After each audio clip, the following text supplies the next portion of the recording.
Speaker of the House, Mike Johnson, Senator Ben Cardin,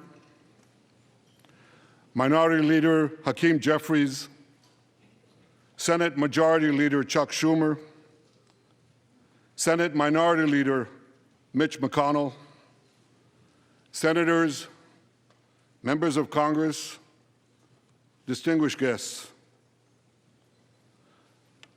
Mr. Speaker, I want to thank you for giving me the profound honor of addressing this great citadel of democracy for the fourth time.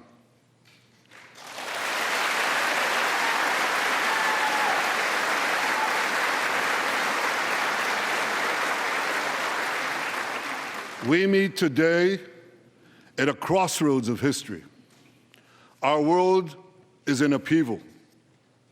In the Middle East, Iran's axis of terror confronts America, Israel, and our Arab friends. This is not a clash of civilizations. It's a clash between barbarism and civilization.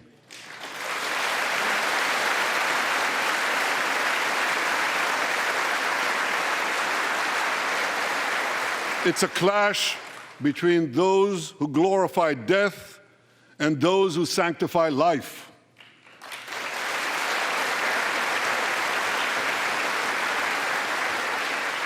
For the forces of civilization to triumph, America and Israel must stand together.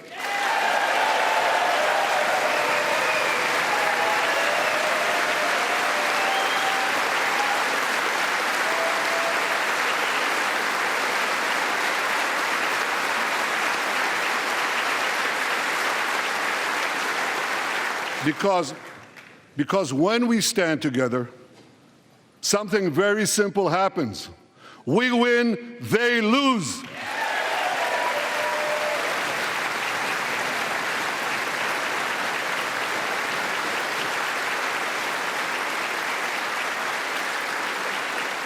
And my friends, I came to assure you today of one thing: we will win.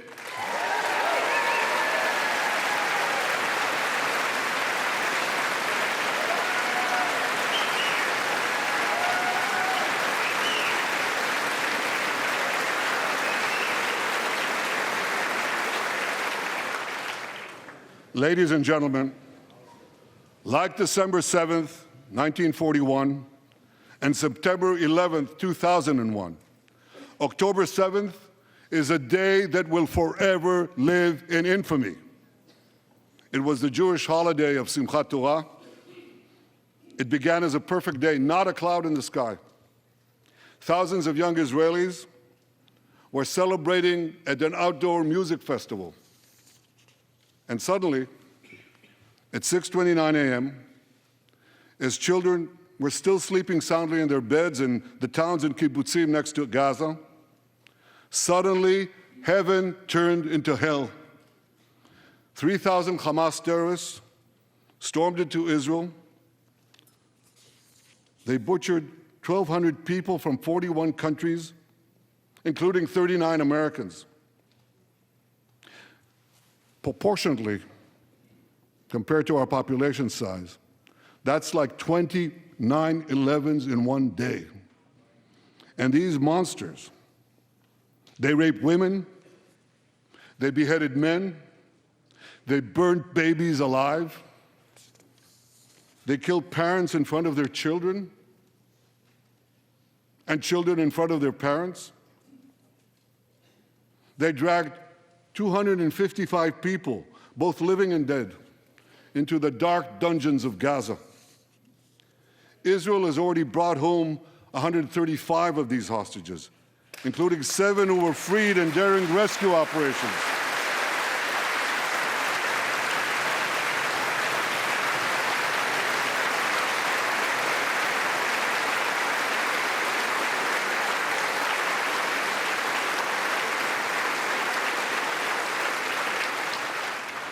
One of those freed hostages, Noor Gamani, is here in the gallery, sitting near my wife, Sarah. On the morning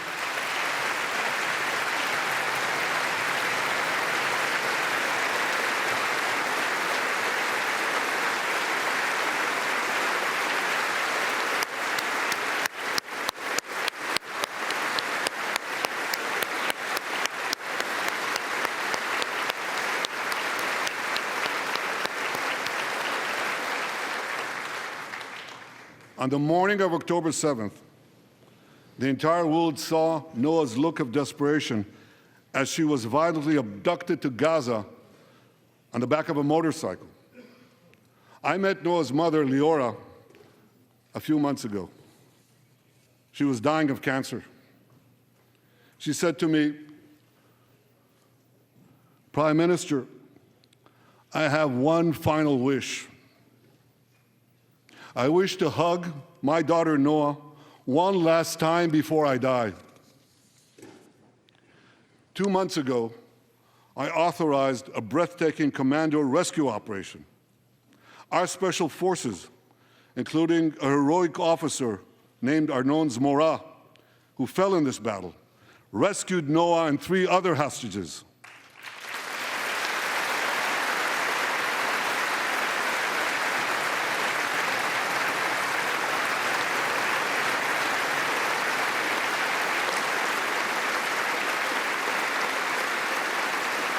Noah,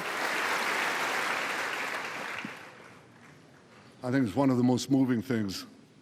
When Noah was reunited with her mother, Leora, and her mother's last wish came true. Noah, we're so thrilled to have you with us today. Thank you.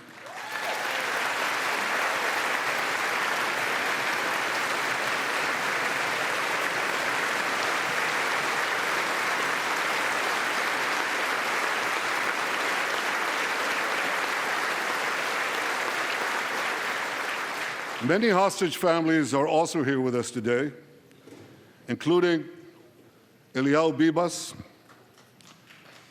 Eliyahu Bibas is the grandfather of those 2 beautiful red-headed boys, the Bibas boys, toddlers. And they were taken hostage with their mother and and Eliyahu's son. The entire family was taken hostage. 2 beautiful red-haired children taken hostage. What monsters. And with us also is Iris Chaim, whose son, Yotam, bravely escaped Hamas captivity with 2 other Israelis, and tragically they were killed, making their way back to our lines. We have with us also the families of American hostages. They're here.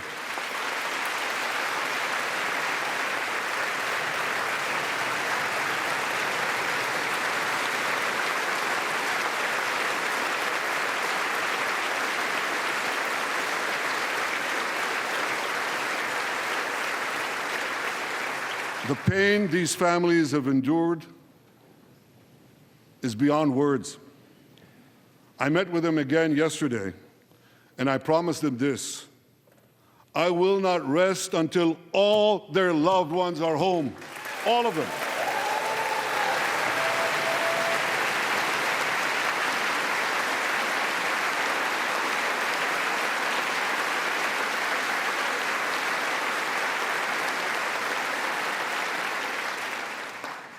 As we speak,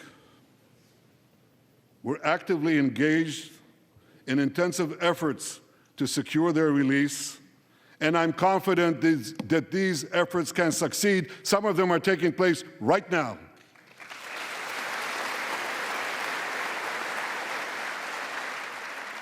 I want to thank President Biden for his tireless efforts on behalf of the hostages and for his efforts to the hostage families as well.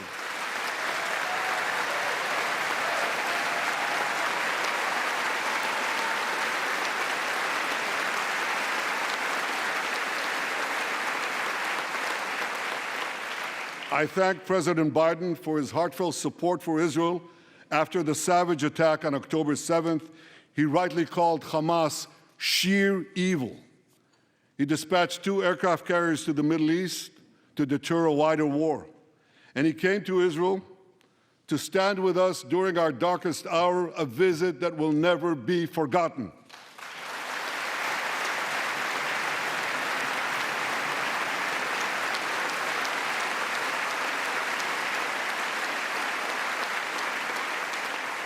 President Biden and I have known each other for over 40 years. I want to thank him for half a century of friendship to Israel and for being, as he says, a proud Zionist, actually he says a proud Irish-American Zionist.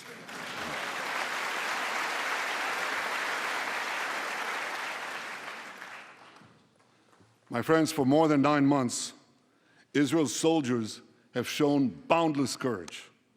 With us today,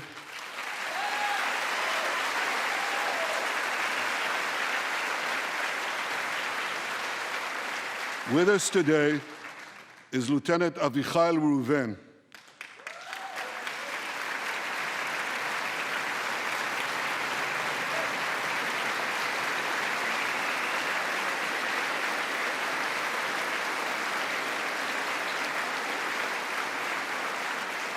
Avichai is an officer in the Israeli paratroopers.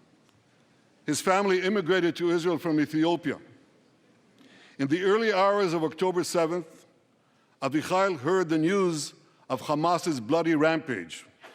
He put on his uniform, grabbed his rifle, but he didn't have a car. So he ran 8 miles to the front lines of Gaza to defend his people.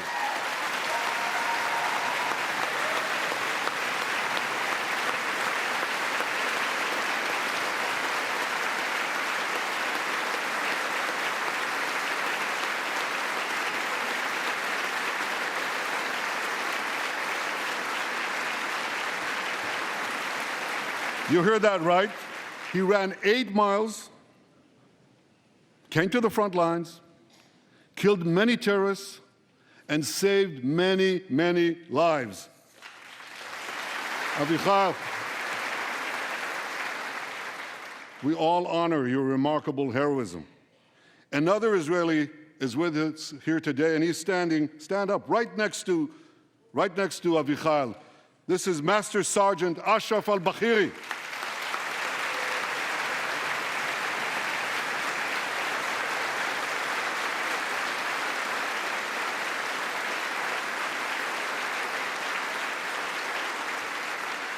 Ashraf is a Bedouin soldier from the Israeli Muslim community of Raat. On October 7th, Ashraf, too, killed many terrorists. First, he defended his comrades in the military base, and he then rushed to defend the neighboring communities, including the devastated community of Kibbutz Be'eri. Like Ashraf,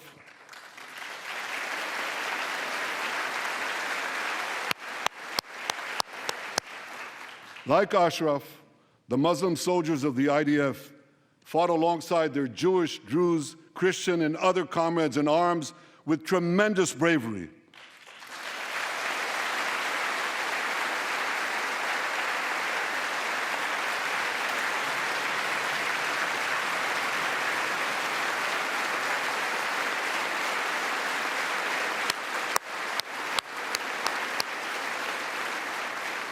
A third hero, Lieutenant Asa Sofer, is also here with us.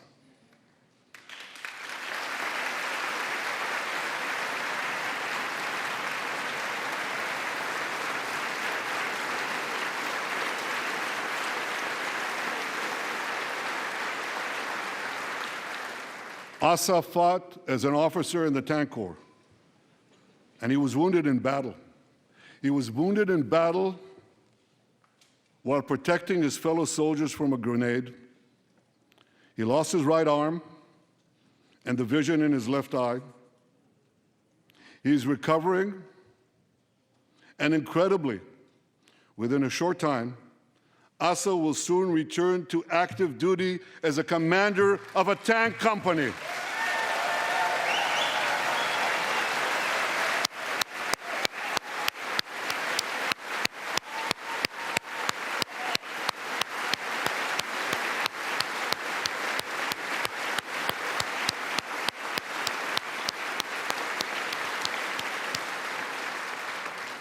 I just learned there is a fourth hero here, Lieutenant Jonathan Ben Chamel, who lost a leg in Gaza and continued to fight.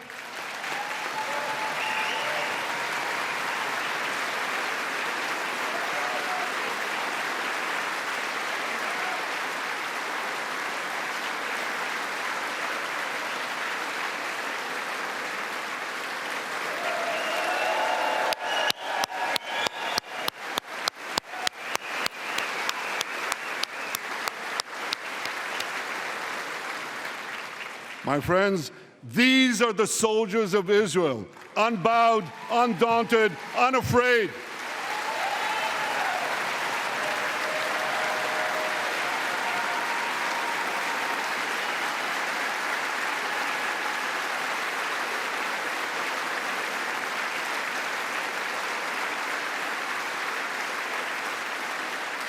As the Bible says, Am kelavi yakum.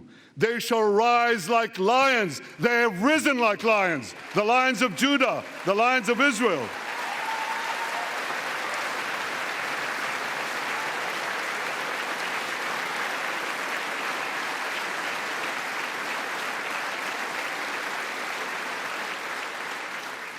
Ladies and gentlemen, the men and women of the IDF come from every corner of Israeli society, every ethnicity, every color, every creed, left and right, religious and secular.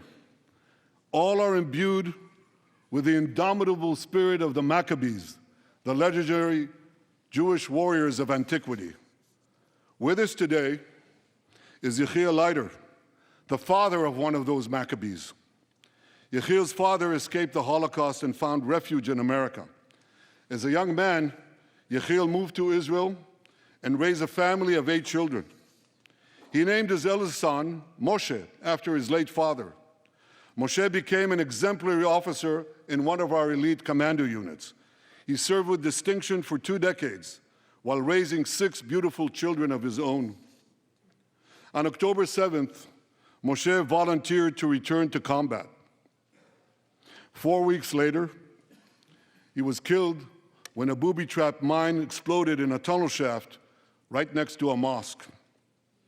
At his son's funeral, Yechiel said this: "If the state of Israel had not been established after the Holocaust, the image engraved in our collective memory would have been the photograph of that helpless Jewish boy in the Warsaw Ghetto holding his hands up in the air with Nazi rifles pointed at him. But because of the birth of Israel," Yechiel continued, "because of the courage of soldiers like my son Moshe, the Jewish people are no longer helpless in the face of our enemies."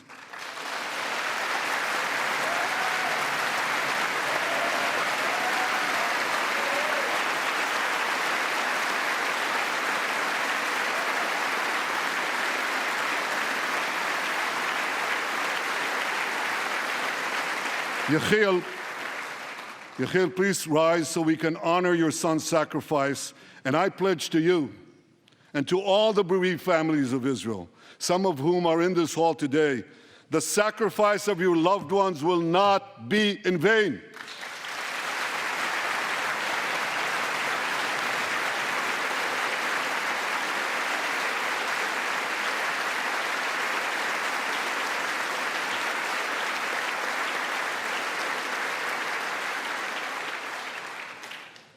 It will not be in vain because for Israel, never again must never be an empty promise.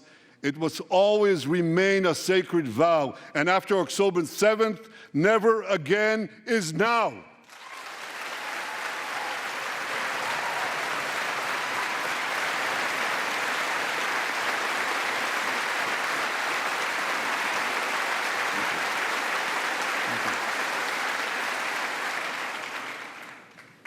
My friends, defeating our brutal enemies requires both courage and clarity. Clarity begins by knowing the difference between good and evil. Yet incredibly, many anti-Israel protesters, many choose to stand with evil. They stand with Hamas. They stand with rapists and murderers. They stand with people who came into the kibbutzim, into a home.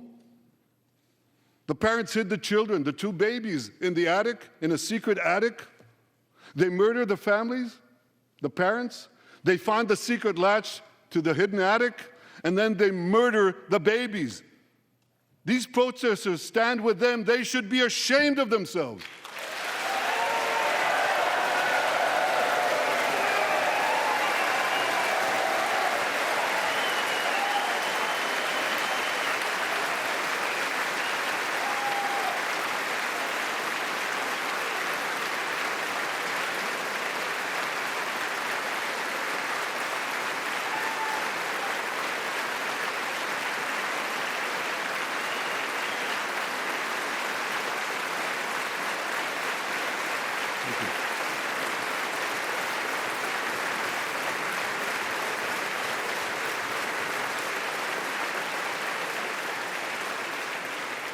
They refuse to make the simple distinction between those who target terrorists and those who target civilians, between the democratic state of Israel and the terrorist thugs of Hamas.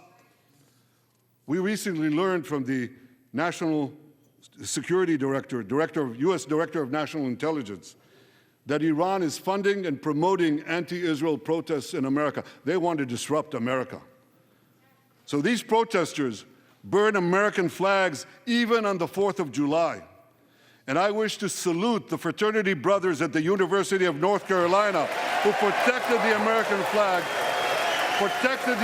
flag against these anti-Israel protesters.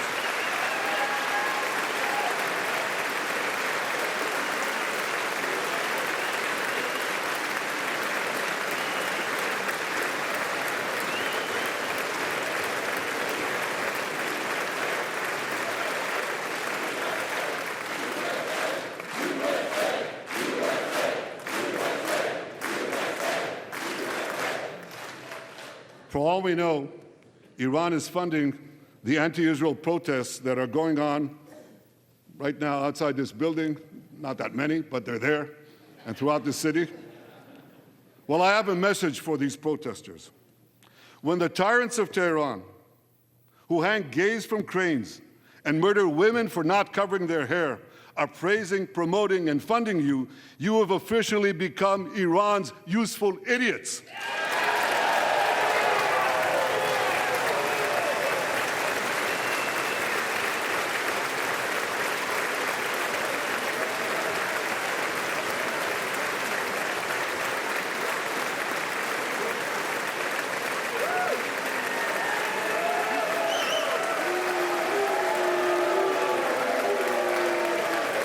Some of these protesters, it's amazing, absolutely amazing. Some of these protesters hold up signs proclaiming gays for Gaza.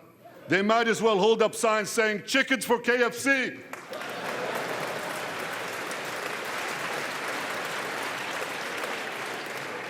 These protesters chant from the river to the sea, but many don't have a clue what river and what sea they're talking about. They not only get an F in geography, they get an F in history. They call Israel a colonialist state.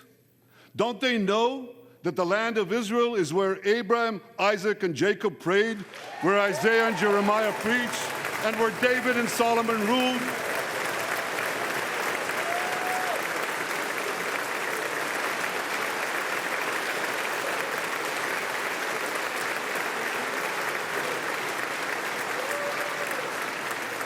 For nearly 4,000 years, the land of Israel has been the homeland of the Jewish people. It's always been our home. It will always be our home.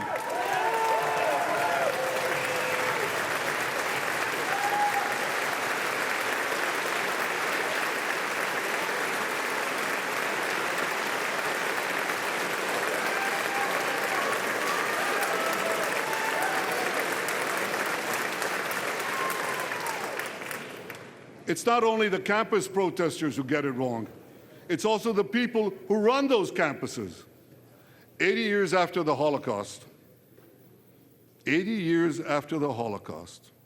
the presidents of Harvard, Penn, and I'm ashamed to say my alma mater, MIT, couldn't bring themselves to condemn the calls for the genocide of Jews. You remember what they said? They said, it depends on the context. Well, let me give these befuddled academics a little context.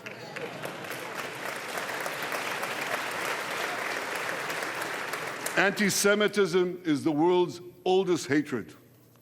For centuries, the massacre of Jews was always preceded by wild accusations.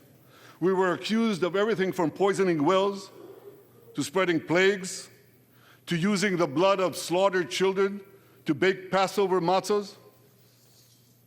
These preposterous anti-Semitic lies led to persecution, mass murder, and ultimately to history's worst genocide, the Holocaust. Now, just as malicious lies were leveled for centuries at the Jewish people, malicious lies are now being leveled at the Jewish state. No, don't applaud. Listen. The outrageous slanders that paint Israel as racist and genocidal are meant to delegitimize Israel, to demonize the Jewish state, and to demonize Jews everywhere.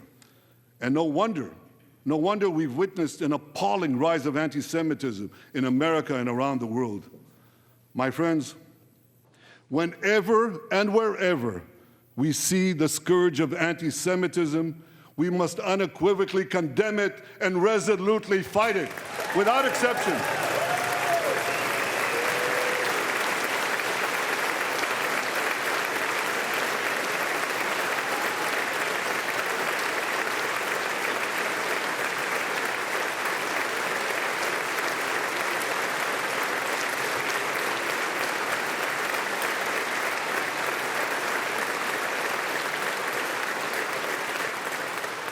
And don't be fooled when the blood libels against the Jewish state come from people who wear fancy silk robes and speak in lofty tones about law and justice. Here's a case in point. The prosecutor of the International Criminal Court has shamefully accused Israel of deliberately starving the people of Gaza. This is utter, complete nonsense. It's a complete fabrication.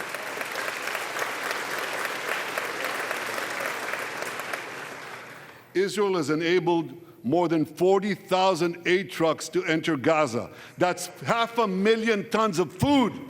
And that's more than 3,000 calories for every man, woman, and child in Gaza.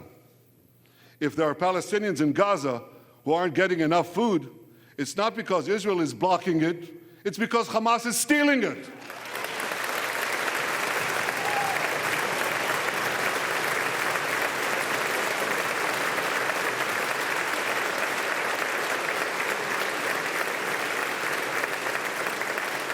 So much for that lie, but here's another. The ICC prosecutor accuses Israel of deliberately targeting civilians. What in God's green earth is he talking about? The IDF has dropped millions of flyers, sent millions of text messages, made hundreds of thousands of phone calls to get Palestinian civilians out of harm's way. But at the same time, Hamas does everything in its power to put Palestinian civilians in harm's way. They fire rockets from schools, from hospitals, from mosques. They even shoot their own people when they try to leave the war zone. A senior Hamas official, Fatri Hamad, boasted, listen to this, he boasted that Palestinian women and children excel at being human shields. His words, excel at being human shields. What monstrous evil. For Israel, every civilian death is a tragedy. For Hamas, it's a strategy. They actually want Palestinian civilians to die so that Israel will be smeared in the international media and be pressured to end the war before it's won. This would enable Hamas to survive another day and, as they vowed, to carry out October 7th again and again and again. Well, I want to assure you, no matter what pressure is brought to bear, I will never allow that to happen.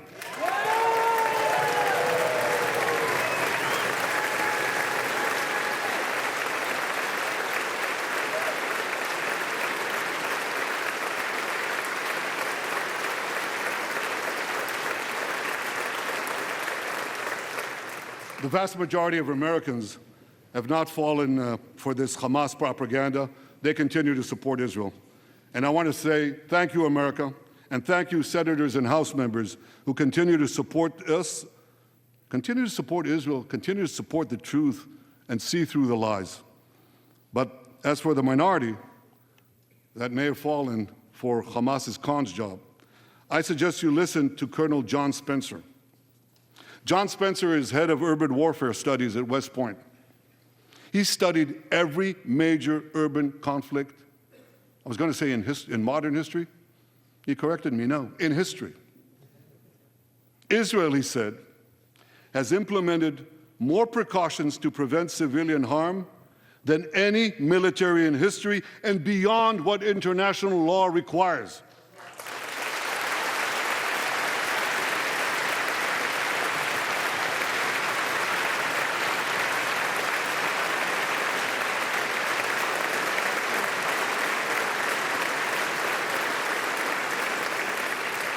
That's why, despite all the lies you've heard, the war in Gaza has one of the lowest ratios of combatants to non-combatants casualties in the history of urban warfare. And you want to know where it's lowest in Gaza? It's lowest in Rafah. In Rafah. Remember what so many people said? If Israel goes into Rafah, there'll be thousands, maybe even tens of thousands of civilians killed. Well, last week, I went into Rafah. I visited our troops as they finished fighting Hamas's remaining terrorist battalions. I asked the commander there, how many terrorists did you take out in Rafah? He gave me an exact number, 1,203. I asked him, how many civilians were killed? He said, Prime Minister,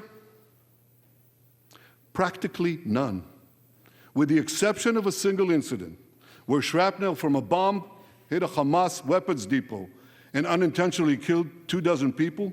The answer is practically none. You want to know why? Because Israel got the civilians out of harm's way, something people said we could never do, but we did it.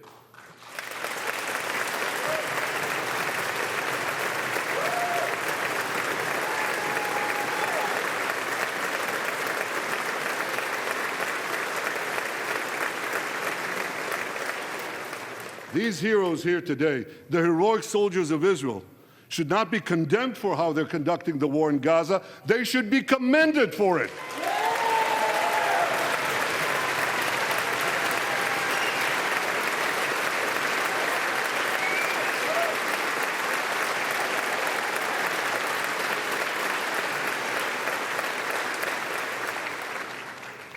I want to thank all of you here today who forcefully opposed the false accusations of the ICC and stood up for the truth. These lies are not only libelous, they're downright dangerous. The ICC is trying to shackle Israel's hands and prevent us from defending ourselves. And if Israel's hands are tied, America is next. And I'll tell you what else is next. The ability of all democracies to fight terrorism will be imperiled. That's what's on the line. So let me assure you, the hands of the Jewish state will never be shackled. Israel will always defend itself.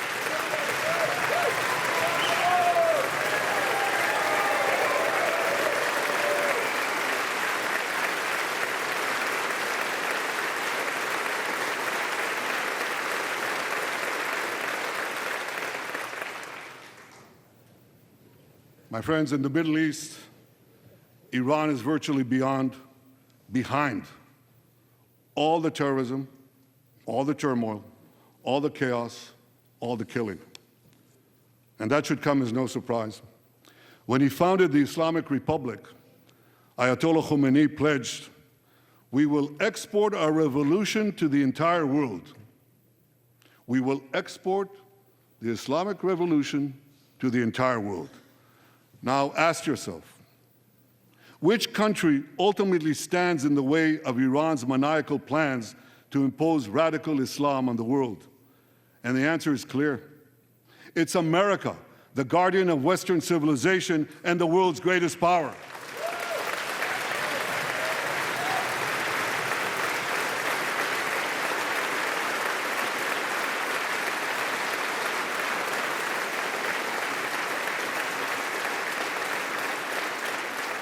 That's why Iran sees America as its greatest enemy.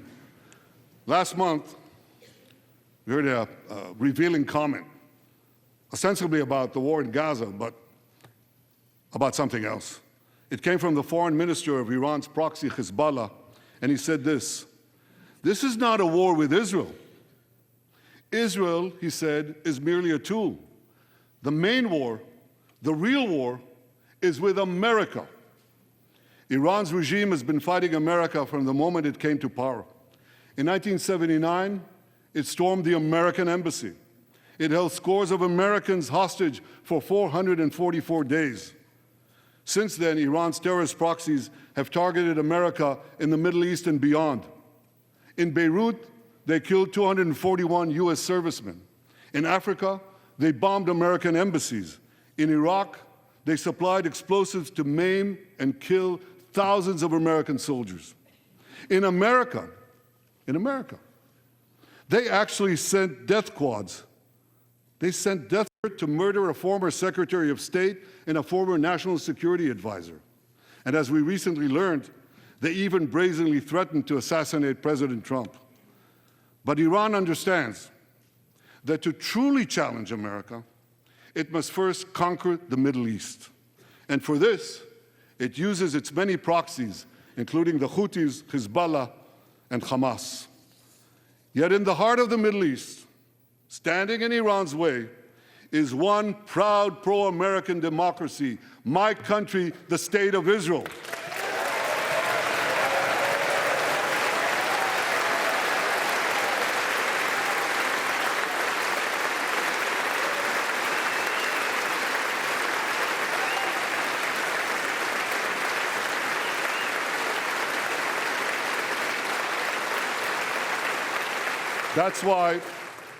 That's why the mobs in Tehran chant death to Israel before they chant death to America. For Iran, Israel is first, America is next. So when Israel fights Hamas, we're fighting Iran. When we fight Hezbollah, we're fighting Iran. When we fight the Houthis, we're fighting Iran. And when we fight Iran, we're fighting the most radical and murderous enemy of the United States of America. And one more thing. When Israel acts to prevent Iran from developing nuclear weapons that could destroy Israel and threaten every American city, every city that you come from, we're not only protecting ourselves, we're protecting you.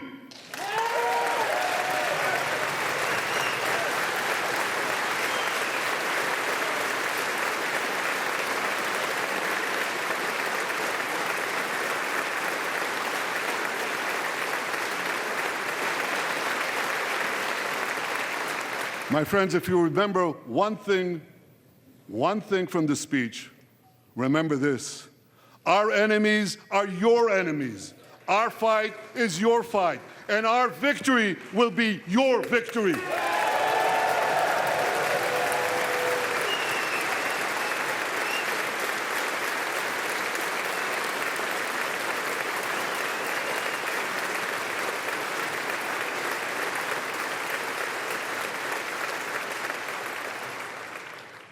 Ladies and gentlemen, that victory is in sight. Israel's defeat of Hamas will be a powerful blow to Iran's axis of terror. Another part of that axis, Hezbollah, attacked Israel on October 8th, a day after the Hamas attack. It has launched thousands of missiles and drones against us. 80,000 of our citizens in northern Israel evacuated their homes, becoming effectively refugees in their own land. We are committed to returning them home. We prefer to achieve this diplomatically. But let me be clear. Israel will do whatever it must do to restore security to our northern border and return our people safely to their homes.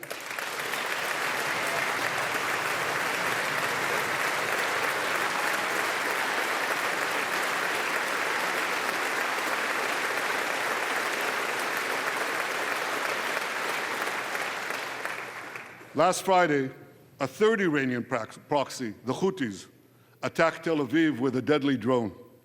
It exploded a few hundred feet from the American consulate, killing one person and injuring 9.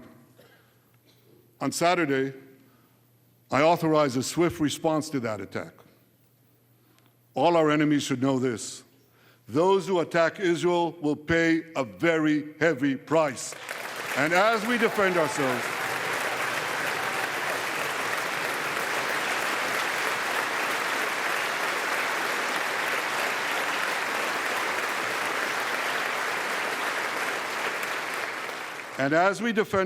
on all fronts, I know that America has our back, and I thank you for it. All sides of the aisle, thank you.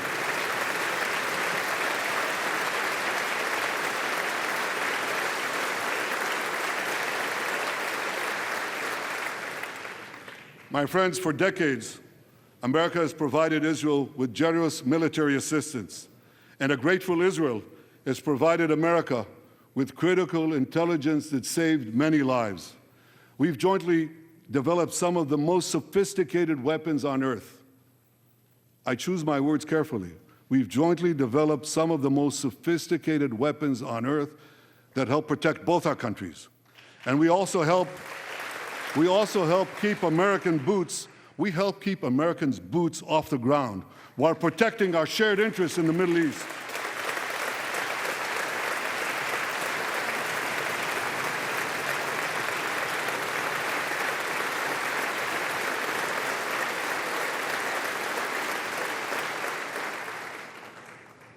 I deeply appreciate America's support, including in this current war. But this is an exceptional moment. Fast-tracking U.S. military aid can dramatically expedite an end to the war in Gaza and help prevent a broader war in the Middle East. In World War II, as Britain fought on the front lines of civilization, Winston Churchill appealed to Americans with these famous words: "Give us the tools and we'll finish the job." Today, as Israel fights on the front line of civilization, I too appeal to America. Give us the tools faster and we'll finish the job faster.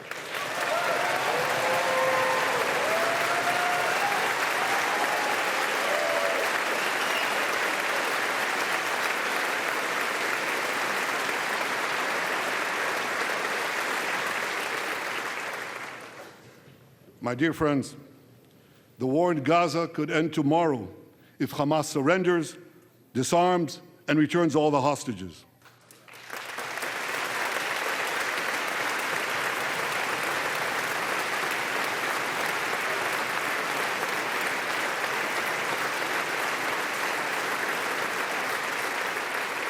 But if they don't, Israel will fight until we destroy Hamas's military capabilities, end its rule in Gaza, and bring all our hostages home.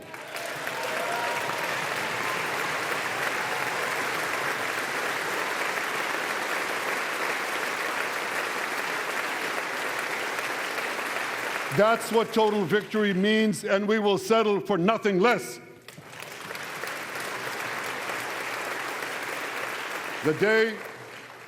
The day after we defeat Hamas, a new Gaza can emerge. My vision for that day is of a demilitarized and de-radicalized Gaza. Israel does not seek to resettle Gaza, but for the foreseeable future, we must retain overriding security control there to prevent the resurgence of terror, to ensure that Gaza never again poses a threat to Israel.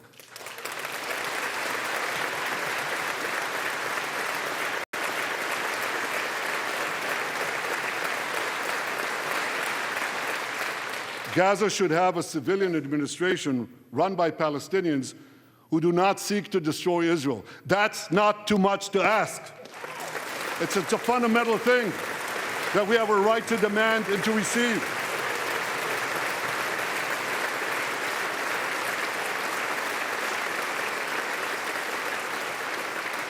A new generation of Palestinians must no longer be taught to hate Jews, but rather to live in peace with us.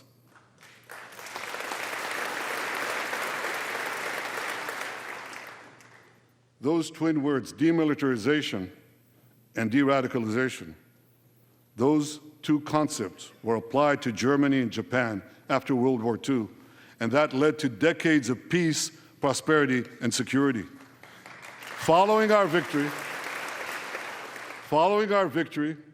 with the help of regional partners, the demilitarization and de-radicalization of Gaza can also lead to a future of security, prosperity, and peace. That's my vision for Gaza.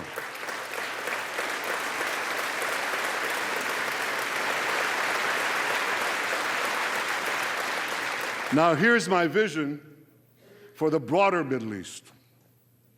It's also shaped in part by what we saw in the aftermath of World War II. After that war, America forged a security alliance in Europe to counter the growing Soviet threat. Likewise, America and Israel today can forge a security alliance in the Middle East to counter the growing Iranian threat. All countries that are at peace with Israel and all those countries who will make peace with Israel should be invited to join this alliance. We saw a glimpse of that potential alliance on April 14th. Led by the United States, more than half a dozen nations worked alongside Israel to help neutralize hundreds of missiles and drones launched by Iran against us. Thank you, President Biden, for bringing that coalition together.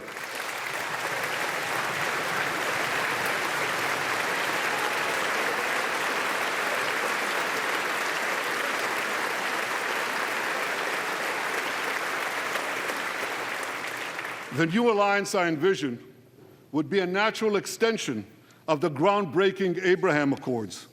Those accords saw peace forged between Israel and 4 Arab countries, and they were supported by Republicans and Democrats alike. I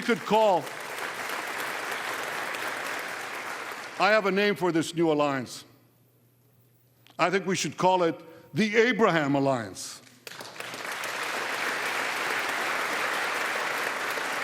I want to thank President Trump for his leadership in brokering the historic Abraham Accords.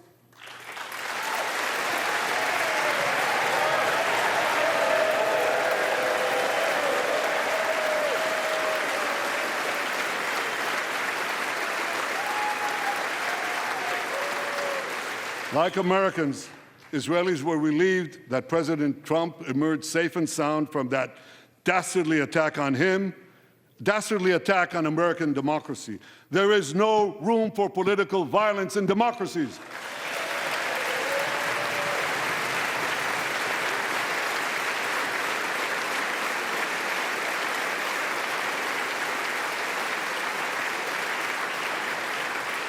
I also want to thank President Trump for all the things he did for Israel, from recognizing Israel's sovereignty over the Golan Heights, to confronting Iran's aggression, to recognizing Jerusalem as our capital and moving the American embassy there.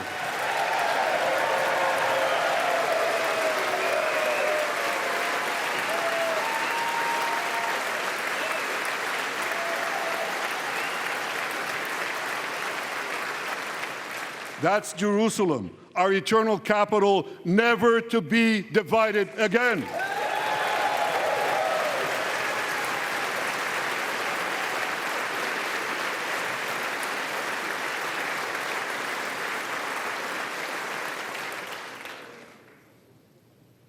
My dear friends, Democrats and Republicans, despite these times of upheaval, I'm hopeful about the future. I'm hopeful about Israel because my people, the Jewish people, emerged from the depths of hell, from dispossession and genocide. And against all odds, we restored our sovereignty in our ancient homeland. We built a powerful and vibrant democracy, a democracy that pushes the boundaries of innovation for the betterment of all humanity. I'm hopeful about America because I'm hopeful about Americans. I know how much the people of this country have sacrificed to defend freedom. America will continue to be a force for light and good in a dark and dangerous world. For free peoples everywhere, America remains the beacon of liberty its extraordinary founders envisioned back in 1776.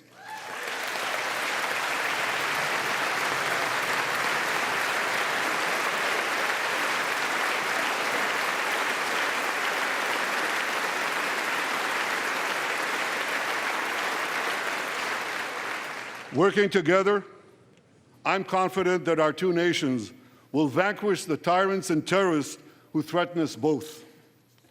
As Israel's Prime Minister, I promise you this: no matter how long it takes, no matter how difficult the road ahead, Israel will not relent Israel will not bend. We will defend our land. We will defend our people. We will fight until we achieve victory. Victory over liberty, rather victory of liberty over tyranny, victory of life over death, victory of good over evil. That's our solemn commitment.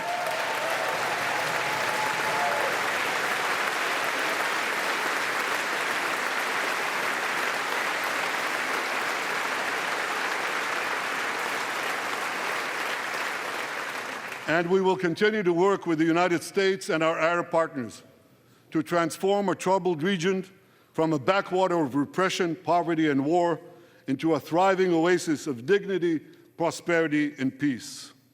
In this noble mission, as in many others, Israel will always remain America's indispensable ally. Through thick and thin,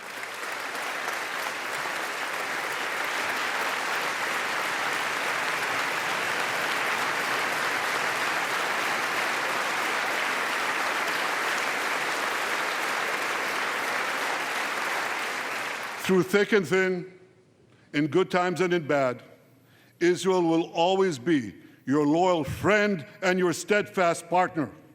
On behalf of the people of Israel, I came here today to say, thank you, America. Thank you for your support and solidarity. Thank you for standing in Israel, with Israel, in our hour of need. Together we shall defend our common civilization. Together we shall secure a brilliant future for both our nations.